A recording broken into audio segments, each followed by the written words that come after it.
ನಮಸ್ಕಾರ ಎಲ್ಲರಿಗೂ ಮಾಲ್ವಿಕಾ ಸ್ಪಿರಿಚುವಲ್ ಚಾನೆಲ್ಗೆ ಸ್ವಾಗತ. ನಿನ್ನೆಯಿಂದ ನಾವು ರಾಮೋತ್ಸವ ಅಂತ ಸೀರೀಸ್ ಸ್ಟಾರ್ಟ್ ಮಾಡಿದ್ದೀವಿ. ರಾಮಾಯಣ ಮತ್ತು ಕಂಪ್ಲೀಟ್ ಅಯೋಧ್ಯೆ ರಾಮ ಮಂದಿರ ಕೇಸ್ ಬಗ್ಗೆ ಡೀಟೇಲ್ ಆಗಿ ಹೇಳಿದ್ದೇನೆ. ಯಾರಾದರೂ ಫಸ್ಟ್ ಟೈಮ್ ಈ ವಿಡಿಯೋ ನೋಡ್ತಾ ಇದ್ರೆ ನಿನ್ನೆಯ ವಿಡಿಯೋನ ಚೆಕ್ ಮಾಡಿ, ಅದನ್ನ ಲಿಂಕ್ ಡಿಸ್ಕ್ರಿಪ್ಷನ್ ಅಲ್ಲಿ ಮೆನ್ಷನ್ ಮಾಡಿರ್ತೇನೆ. ಇವತ್ತು 500 ವರ್ಷದ ಅಯೋಧ್ಯೆ ರಾಮ ಮಂದಿರ ಕೇಸ್ ಹಿಂದೆ ಶ್ರಮಪಟ್ಟಿರೋ ರಾಮ ಭಕ್ತರ, ರಾಮ ಸೇವಕರ ಬಗ್ಗೆ ತಿಳಿಯೋಣ. ಮುಂದೆ ಬರೋ ಪೀಳಿಗೆಗೆ ಇವರ ಸ್ಫೂರ್ತಿ ಆಗಬೇಕು. ಧರ್ಮಯುದ್ಧಕ್ಕೆ ಹೋರಾಡಿರೋ ಇವರ ಬಗ್ಗೆ ತಿಳಿಸಬೇಕು. ಸೊ ಸ್ಟಾರ್ಟ್ ಮಾಡೋಣವಾ? ಮೊದಲನೇದಾಗಿ ರಾಮನಿಗೆ ವಂದನೆಗಳನ್ನು ಹೇಳೋಣ ಮತ್ತೆ ರಾಮನ ಸ್ತುತಿಸೋಣ. ಶ್ರೀರಾಮಾಯ ರಾಮಭದ್ರಾಯ ರಾಮಚಂದ್ರಾಯ ವೇದಸೇ ರಘುನಾಥಾಯ ನಾಥಾಯ ಸೀತಾಯೇ ಪತಿಯೇ ನಮಃ.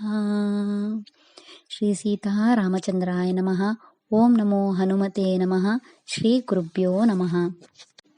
ಮೊದಲನೇದಾಗಿ ಮೊದಲ ವ್ಯಕ್ತಿ ಬಂದು ವೈಷ್ಣವ ದಾಸ್ ಅಂತ. ಇವರು ಯಾವಾಗ ಔರಂಗಜೇಬ್ ಆರ್ಮಿ ಅಯೋಧ್ಯೆ ರಾಮ ಮಂದಿರ ಅಟ್ಯಾಕ್ ಮಾಡೋಕೆ ಬಂದಾಗ ವೈಷ್ಣವದಾಸ್ ಅವರು ಸಮರ್ಥ ರಾಮದಾಸರ ಶಿಷ್ಯರಾಗಿದ್ರು. ಅಯೋಧ್ಯೆಯ ಅಹಲ್ಯ ಘಾಟ್ ಹತ್ರ ಪರಶುರಾಮ್ ಆಶ್ರಮದಲ್ಲಿ ನೆಲೆಸಿದ್ರು. ಇವರು ಮತ್ತೆ ಇವರ ಜೊತೆ 10,000 ಸಾಧುಗಳು ಒಟ್ಟಾಗಿ ಸೇರಿ ಔರಂಗಜೇಬ್ ಆರ್ಮಿ ಜೊತೆ ಯುದ್ಧ ಮಾಡಿದ್ರು. ಇವರು ಸಿಖ್ ಧರ್ಮದ ಗುರು ಗೋವಿಂದ್ ಸಿಂಗ್ ಅವರ ಸಹಾಯನೂ ಪಡೆದಿದ್ರು. ಎರಡನೇ ವ್ಯಕ್ತಿ ಬಂದಿರೋದು ಸತ್ಯೇಂದ್ರ ದಾಸ್ ಆಚಾರ್ಯದವರು. ಸತತ 30 ವರ್ಷಗಳಿಂದ ಭಗವಾನ್ ರಾಮನ ಪೂಜೆ ಮಾಡಿದವರು. ಒಬ್ಬರೇ ಮಸೀದ್ ಸೈಟ್ ಹತ್ರ ಹೋಗಿ ಈ ಜಾಗ ರಾಮನಿಗೆ ಸೇರಿದು ಅಂತ ಕ್ಲೇಮ್ ಮಾಡಿದವರು. ಇವರು ಅಲಹಾಬಾದ್ ಯೂನಿವರ್ಸಿಟಿಯಲ್ಲಿ ಸಂಸ್ಕೃತ ಪ್ರೊಫೆಸರ್ ಆಗಿ ವರ್ಕ್ ಮಾಡ್ತಾ ಇದ್ರು. ಬಂದಿರೋ ವೇತನದಿಂದ ರಾಮನ ಸೇವೆ ಮಾಡ್ತಾ ಇದ್ರು. ಈಗಲೂ ಇವಾಗ ನಿರ್ಮಾಣವಾಗ್ತಾ ಇರೋ ರಾಮ ಮಂದಿರಕ್ಕೂ ಇವರೇ ಪೂರ್ವ ಅರ್ಚಕರಾಗಿದ್ದಾರೆ. ಮೂರನೇ ವ್ಯಕ್ತಿ ಬಂದ್ಬಿಟ್ಟು ಅಶೋಕ್ ಸಿಂಘಲ್. ಅಶೋಕ್ ಸಿಂಘಲ್ ಇವರು ವಿಶ್ವ ಹಿಂದೂ ಪರಿಷತ್ ಆರ್ಗನೈಸೇಷನ್ ರ ಪ್ರೆಸಿಡೆಂಟ್. ಇವರು ಮತ್ತೆ ಅವರ ಸಂಘ ಅನೇಕ ಹೋರಾಟ ಮೂವ್ಮೆಂಟು ಮತ್ತೆ ರಥಯಾತ್ರೆಗಳು ರಾಮ ಜನ್ಮಭೂಮಿಗೋಸ್ಕರ ಆರ್ಗನೈಸ್ ಮಾಡಿದ್ರು, ಹೋರಾಟನೂ ಮಾಡಿದ್ರು.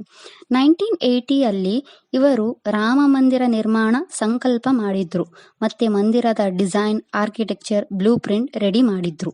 ಇವರ ಬ್ಲೂ ಪ್ರಿಂಟ್ ಪ್ರಕಾರನೇ ಈಗಿರೋ ರಾಮ ಮಂದಿರ ನಿರ್ಮಾಣ ಆಗಿದ್ದು. ನಾಲ್ಕನೇ ವ್ಯಕ್ತಿ ಬಂದ್ಬಿಟ್ಟು ಆರ್ಕಿಟೆಕ್ಟ್ ಚಂದ್ರಕಾಂತ್ ಸೋಂಪುರ. ಚಂದ್ರಕಾಂತ್ ಅವರನ್ನ ಅಶೋಕ್ ಸಿಂಘಲ್ ಭೇಟಿ ಮಾಡಿ ರಾಮ ಮಂದಿರಕ್ಕೆ ಡಿಸೈನ್ ಪ್ರಿಪೇರ್ ಮಾಡೋಕೆ ಹೇಳಿದ್ರು. ಯಾವಾಗ ಈ ಕೇಸ್ ನಡೀತಾ ಇತ್ತು ಆವಾಗ ಯಾರನ್ನೂ ಮಂದಿರ ಹತ್ರ ಪ್ರವೇಶವಿರಲಿಲ್ಲ. ಚಂದ್ರಕಾಂತ್ ಅವರು ಸ್ವತಃ ಸಾಮಾನ್ಯ ಜನರಾಗಿ ಹೋಗಿ ಮಂದಿರ ಪ್ರಾಂಗಣ ಪರಿಶೀಲನೆ ಮಾಡಿ ಮಣ್ಣಿನ ಟೆಸ್ಟ್ ಸ್ಯಾಂಪಲ್ಸ್ ತಗೊಂಡು ಸತತವಾಗಿ ಹೋಗಿ ಯಾರಿಗೆ ಗೊತ್ತಿಲ್ಲವಂತೆ ಡಿಸೈನ್ ಮಾಡಿದ್ರು. 2023 ಪ್ರಯಾಗದಲ್ಲಿ ಕುಂಭಮೇಳೆ ಸಂದರ್ಭದಲ್ಲಿ ಈ ಡಿಸೈನ್ ಫೈನಲ್ ಆಯಿತು. ಐದನೇ ವ್ಯಕ್ತಿ ಬಂದ್ಬಿಟ್ಟು archaeologist K Mohammed.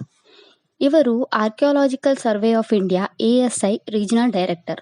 Supreme court ಯಾವಾಗ ಎಕ್ಸ್ಕವೇಷನ್ ಆರ್ಡರ್ ಕೊಟ್ಟಾಗ ಇವರು ಎಕ್ಸ್ಕವೇಷನ್ ಮಾಡಿದಾಗ ಇವರಿಗೆ ಹಿಂದೂ ದೇವಾಲಯಗಳ ಕಂಬಗಳು, ಚಿಹ್ನೆಗಳು ಮತ್ತು ವಿಷ್ಣುಹರಿ ಫಲಕ ಸಿಕ್ಕಿತು. ಇವರು ಇದನ್ನು ಡೀಪ್ ಆಗಿ ಸ್ಟಡಿ ಮಾಡಿ ಇದು ಹಿಂದೂಗಳ ಜಾಗ, ಇಲ್ಲಿ ಹಿಂದೂ ಮಂದಿರವಿತ್ತು ಅಂತ ಕೋರ್ಟ್ಗೆ ಸಬ್ಮಿಟ್ ಮಾಡಿದ್ರು. ಸ್ಟಡಿ ಮಾಡುವಾಗ ಇವರಿಗೆ ಮತ್ತೆ ಇವರ ಪರಿವಾರಕ್ಕೆ ಇವರದೇ ಕಮ್ಯುನಿಟಿಯಿಂದ ಪ್ರೆಷರ್ ಹಾಕಿದ್ರು. ಅದೆಲ್ಲವನ್ನು ಲೆಕ್ಕವಾಕದೆ ಸತ್ಯಕ್ಕೆ ಸಹಾಯ ಮಾಡಿದ್ರು. ಆರನೇ ವ್ಯಕ್ತಿ ಬಂದ್ಬಿಟ್ಟು ಸೀನಿಯರ್ ಲಾಯರ್ ಕೆ ಪರಾಸರನ್. 92 ಇಯರ್ಸಿನ senior advocate sir K Parasaran ಸತತ 3 ತಿಂಗಳು ಕಾಲ್ನಡಿಗೆಯಲ್ಲಿ ಹಿಯರಿಂಗ್ ಮಾಡಿದ್ದಾರೆ.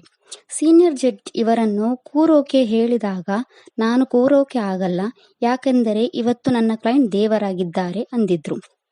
ಅವರ ಕೋರ್ಟಲ್ಲಿ ಇದು ಹಿಸ್ಟ್ರಿ ರಾಂಗ್.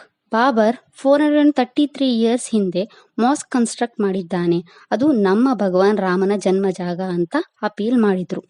ಇನ್ನೊಂದು ವಾದ ಏನೆಂದರೆ ಅಯೋಧ್ಯೆಯಲ್ಲಿ 55ಕ್ಕಿಂತ ಹೆಚ್ಚು ಮಸೀದಿಗಳು ಇವೆ. ಮುಸ್ಲಿಮ್ಸ್ ಯಾವುದಾದರೂ ಮಸೀದಿಯಲ್ಲಿ ಪ್ರಾರ್ಥನೆ ಮಾಡಬಹುದು, ಆದರೆ ಹಿಂದೂಗಳಿಗೆ ಇದು ನಮ್ಮ ರಾಮನ ಜನ್ಮ ಜಾಗ, ಇದು ಚೇಂಜ್ ಮಾಡೋಕೆ ಆಗಲ್ಲ ಅಂತ ಕ್ಲೇಮ್ ಅಂಡ್ ಅಪೀಲ್ ಮಾಡಿದ್ರು. ನಿಜವಾಗ್ಲೂ ಇವರ ವಯಸ್ಸಿಗೆ, ಇವರ ಎನರ್ಜಿಗೆ ನಿಜವಾಗ್ಲೂ ಹ್ಯಾಟ್ಸ್ ಆಫ್. 7ನೇ ವ್ಯಕ್ತಿ ಬಂದ್ಬಿಟ್ಟು ಡಾಕ್ಟರ್ ಸುಬ್ರಮಣ್ಯನ್ ಸ್ವಾಮಿ. 2011 ಅಯೋಧ್ಯೆ ರಾಮ ಮಂದಿರ ಕೇಸ್ ಸುಪ್ರೀಂ ಕೋರ್ಟ್ ಅಲ್ಲಿ ಒಂದು ಫೈಲ್ ಆಗಿಯೇ ಇತ್ತು. ಡಾಕ್ಟರ್ ಸುಬ್ರಮಣ್ಯನ್ ಸ್ವಾಮಿ ಅವರು ಈ ಕೇಸ್ ಮೇಲೆ ಫಸ್ಟ್ ಪಿಟಿಷನ್ ಅರ್ಜಿ ಮಾಡಿದಾಗ ಈ ಕೇಸ್ ಕನ್ಸಿಡರ್ ಮಾಡಿದ್ರು. ಫಸ್ಟ್ ಇವರು ರಾಮ ಮಂದಿರ ಬರೋ ಭಕ್ತಾದಿಗಳಿಗೆ ಬೇಸಿಕ್ ಫೆಸಿಲಿಟೀಸ್ ಪ್ರೊವೈಡ್ ಮಾಡುವಂತೆ ಪಿಟಿಷನ್ ಹಾಕಿದ್ರು. ಯಾವಾಗ ಈ ಪಿಟಿಷನ್ ಕನ್ಸಿಡರ್ ಮಾಡಿರಲಿಲ್ಲ, ಅವರು ಆರ್ಟಿಕಲ್ 25 ರಿಟ್ ಪಿಟಿಷನ್ ಸುಪ್ರೀಂ ಕೋರ್ಟ್ಗೆ ಫೈಲ್ ಮಾಡಿದ್ರು. ಆರ್ಟಿಕಲ್ 25 ಇಂಡಿಯನ್ ಕಾನ್ಸ್ಟಿಟ್ಯೂಷನ್ ಪ್ರಕಾರ ಏನ್ ಹೇಳುತ್ತೆ ಅಂದ್ರೆ, ಪ್ರತಿಯೊಬ್ಬರು ಅವರ ಧರ್ಮ ಪಾಲನೆ ಮಾಡೋಕೆ ರೈಟ್ಸ್ ಇದೆ. ಪ್ರತಿಯೊಬ್ಬರಿಗೂ ಅವರ ಧರ್ಮದ ಜಾಗಕ್ಕೆ ಆಕ್ಸೆಸ್ ಇದೆ. ಯಾವ ಜಾಗ ಅವರ ಪ್ರಾರ್ಥನೆ ಮಾಡುವುದಾಗಿ ಇದೆ ಅವರಿಗೆ ಪ್ರವೇಶ ಹೊಂದಿದೆ. ದೇವರ ನಂಬಿಕೆ ಇರುವ ಸ್ಥಳದಲ್ಲಿ ಪೂಜೆ ಅಥವಾ ಪ್ರಾರ್ಥನೆ ಮಾಡುವ ಸ್ಥಳ ಅರ್ಜಿ ಸಲ್ಲಿಸಲು ಪೂರ್ತಿ ಹಕ್ಕು ಇದೆ. ಇದನ್ನ ಫಂಡಮೆಂಟಲ್ ರೈಟ್ ಟು ವರ್ಷಿಪ್ ಅಂತ ಕ್ಲೇಮ್ ಆಗುತ್ತೆ. ಇದು ಒಂದು ಕಾನ್ಸ್ಟಿಟ್ಯೂಷನ್ ರೈಟ್ ಆಗಿರೋದ್ರಿಂದ ಈ ಕೇಸ್ ಅನ್ನು ಮೇನ್ ಕೇಸ್ ಆಗಿ ಕನ್ಸಿಡರ್ ಮಾಡಿದ್ರು. ಸತತ 5 ವರ್ಷಗಳಿಂದ ಹೋರಾಡಿ ಕೊನೆಗೆ ಈ ಕೇಸ್ ಕನ್ಸಿಡರ್ ಆಯಿತು. ಡಾಕ್ಟರ್ ಸ್ವಾಮಿ ಅವರ ಹಿಯರಿಂಗ್ ಅಂಡ್ ಮೇನ್ ಪಿಟಿಷನ್ ಇಂದ ನಮ್ಮ ಹಕ್ಕು ನಮಗೆ ಸಿಕ್ಕಿದೆ. 8ನೇ ವ್ಯಕ್ತಿ ಬಂದ್ಬಿಟ್ಟು ಜಸ್ಟಿಸ್ ರಂಜನ್ ಗೊಗೊಯ್. ಇವರು ಸುಪ್ರೀಂ ಕೋರ್ಟ್ನ ಚೀಫ್ ಜಸ್ಟಿಸ್. ಇವರ ಪ್ರಕಾರ ಅವರ ಇಡೀ ಜೀವನದಲ್ಲಿ ಈ ತರ ಕೇಸ್ ನೋಡಿಲ್ಲ. ಯಾವ ಕೇಸ್ ದೇವರಿಗಾಗಿ ತೀರ್ಪು ಕೊಡಬೇಕಾಗಿತ್ತು. ಇವರ ಫೇರ್ ಜಸ್ಟಿಸ್ 2 ಧರ್ಮಗಳ ಭಾವನೆಗಳನ್ನು ಲೆಕ್ಕವಿಟ್ಟು ಕೊಟ್ರು.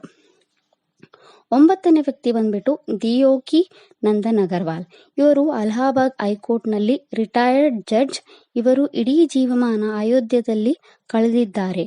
ಇವರ ತಂದೆ ಅಯೋಧ್ಯ ಪೊಲೀಸ್ ಡಿಪಾರ್ಟ್ಮೆಂಟ್ ಅಲ್ಲಿ ವರ್ಕ್ ಮಾಡಿದ್ರು. ಇವರು ಮತ್ತು ಇವರ ಪರಿವಾರ ರಾಮನ ಭಕ್ತರಾಗಿದ್ರು. ಮತ್ತೆ ಇಡೀ ಪರಿವಾರ ಅಯೋಧ್ಯೆ ಕೇಸ್ಗೆ ಎವಿಡೆನ್ಸ್ ಕಲೆಕ್ಟ್ ಮಾಡಿ ಕೊಟ್ಟಿದ್ರು. ಇವರು ಅಲಹಾಬಾದಲ್ಲಿ ಕೇಸ್ ಸ್ಲೋ ಆಗಿರುವುದನ್ನು ಕಂಡು 1989 ಕೇಸ್ ಫೈಲ್ ಮಾಡಿದ್ರು. ಅವರು ಸತತ ಕೊನೆ ಉಸಿರಿರೋವರೆಗೂ ಹೋರಾಡಿದ್ರು. ಮತ್ತೆ 2002 ಅಲ್ಲಿ ಕೊನೆ ಉಸಿರು ಬಿಟ್ರು. ಅವರ ಮಗಳ ಪ್ರಕಾರ ಅವರ ತಂದೆ ರಾತ್ರಿವಿಡೀ ಎವಿಡೆನ್ಸ್ ಬಗ್ಗೆ ಬರ್ತಿದ್ರಂತೆ. ಇನ್ನು 10ನೇ ಮತ್ತೆ ಮೇನ್ ವ್ಯಕ್ತಿ ಬಂದ್ಬಿಟ್ಟು ಜಗದ್ಗುರು ರಾಮಭದ್ರಾಚಾರ್ಯ ಮಹಾರಾಜ್ ಅವರು. 500 ವರ್ಷದ ಈ ಕೇಸಲ್ಲಿ ಅನೇಕರು ಅವರ ಸಹಾಯ ಎವಿಡೆನ್ಸ್ ಕೊಟ್ಟಿದ್ದಾರೆ. ಅನೇಕ ಅಡ್ವೊಕೇಟ್ಸ್, ರಿಸರ್ಚರ್ಸ್, ಆರ್ಕಿಯಾಲಜಿಕಲ್ ಎಕ್ಸ್ಪರ್ಟ್ಸ್ ಮತ್ತೆ ಹಿಂದೂ ಧರ್ಮದ ಸಂತರು ಸಹಾಯ ಮಾಡಿದ್ರು. ಅವರಲ್ಲಿ ಒಬ್ಬರಾದ ಜಗದ್ಗುರು ರಾಮಭದ್ರಾಚಾರ್ಯರು ಮಹಾರಾಜ್. ಇವರು ಚಿತ್ರಕೂಟಲ್ಲಿರೋ ತುಳಸಿ ಪೀಠ್ ಫೌಂಡರ್. ಹುಟ್ಟಿದ 2 ತಿಂಗಳಿಗೆ ಕುರುಡರಾಗಿದ್ರು. ಅವರು 17 ವರ್ಷದಲ್ಲಿ ವಿದ್ಯಾಭ್ಯಾಸ ಸ್ಟಾರ್ಟ್ ಮಾಡಿದ್ರು. ಇವರು ಸತತ 22 ಭಾಷೆಗಳಲ್ಲಿ 100 ಬುಕ್ಸ್ ಮತ್ತೆ 50 ಪೇಪರ್ ಆರ್ಟಿಕಲ್ ಬರೆದಿದ್ದಾರೆ. ಇವರನ್ನು ಅಶ್ವಕವಿ ಎಂದು ಕರೆಯುತ್ತಾರೆ.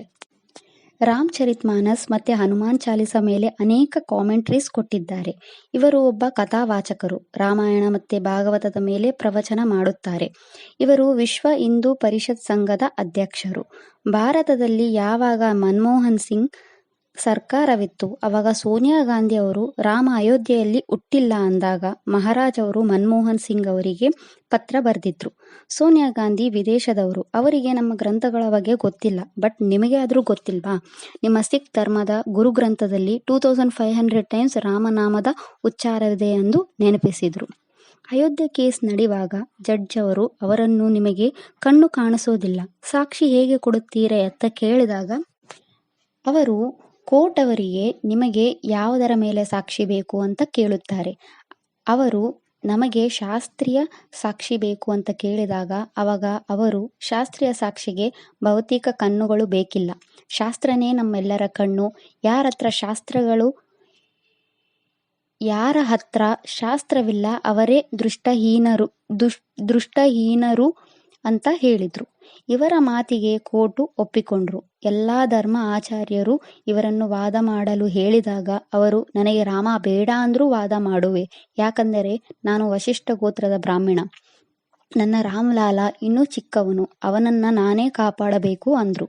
ಸತತ 7 ದಿನಗಳು ಅಪೋಸಿಟ್ ಪಾರ್ಟಿ ಅವರನ್ನ ನಿಂಬೆ ಹಣ್ಣಿನ ರಸ ಹಿಂಡಿದ ಹಾಗೆ ಹಿಂಡಿದ್ರು. ಯಾವಾಗ ಮುಸ್ಲಿಂ ಜಡ್ಜ್ ರಾಮನ ಬಗ್ಗೆ ವೇದಗಳಲ್ಲಿ ಉಲ್ಲೇಖವಿದೆನಾ ಅಂತ ಕೇಳಿದಾಗ ಅವರು ಅಥರ್ವ ವೇದದಲ್ಲಿ 10ನೇ ಖಂಡದಲ್ಲಿ ಇದೆ ಅಂತ ವಿತ್ ಪ್ರೂಫ್ ತೋರಿಸಿದ್ರು. ಅವರು ಸತತ 48 ಸಾಕ್ಷಿ ಕೊಟ್ಟಿದ್ರು. ಅನೇಕ ಉಪನಿಷತ್ತು, ಪುರಾಣ, ವೇದಗಳಲ್ಲಿ, ಗ್ರಂಥಗಳಲ್ಲಿ ರಾಮನ ಬಗ್ಗೆ ಸಾಕ್ಷಿಗಳನ್ನು ಕೊಟ್ರು. ನಮ್ಮ ಭಾರತ ಇಂಥ ಮಹಾನ್ ಸಂತಗಳ ಭಕ್ತಾದಿಗಳಿಂದ ಉಳಿದಿರೋದು ಅಂತ ಗೊತ್ತಾಗುತ್ತೆ. ಇನ್ನು ಈ ಅಯೋಧ್ಯ ಕೇಸಿಗೆ ಅನೇಕ ಸಂಘದವರು, ಶಾಸಕರು ಹೋರಾಡಿದ್ದಾರೆ. ಇದಿಷ್ಟು ಅಯೋಧ್ಯ ರಾಮಭಕ್ತರ ಕತೆ. ಈ ವಿಡಿಯೋ ಇಷ್ಟ ಆದರೆ ಲೈಕ್ ಮಾಡಿ, ಫ್ಯಾಮಿಲಿ ಮೆಂಬರ್ಸ್ಗೆ ಶೇರ್ ಮಾಡಿ, ಮತ್ತು ಈ ಚಾನಲ್ನ ಸಬ್ಸ್ಕ್ರೈಬ್ ಮಾಡಿ. ಮುಂದೆ ನೆಕ್ಸ್ಟ್ ವಿಡಿಯೋಗೆ ಮೀಟ್ ಆಗೋಣ. Thank you.